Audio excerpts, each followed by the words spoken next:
Great turf starts with a solid foundation, the subbase. Get this right, and your future self will thank you for it. If you live in a rainy area, dig a few small channels and fill them with rock for extra drainage. Trust me, you'll be glad you did. Next, you'll need 3 to 6 inches of base gravel. The rule of thumb is 1 ton will cover 100 square feet at a 2-inch depth. But to be safe, always check with your local rock yard for the exact amount and the best rock options for your state. Spread it evenly to your grade to create your ideal slope. Water helps the gravel settle, so give it a good soak. Now it's time to compact. Use a plate compactor for the pro finish.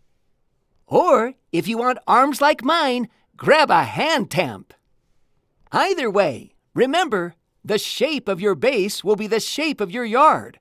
Smooth out those bumps now to avoid seeing them later. In some regions, pros add a thin layer of fine gravel for a smoother finish. Water again, rake away big rocks, and compact one last time until it's smooth as concrete. Set your subbase about 1/2 inch to 1 inch below concrete or pavers. Since our turf is 1 1/4 to 2 inches tall, this makes the grass stand above the hard surface so it looks lush and natural, while keeping walkways safe.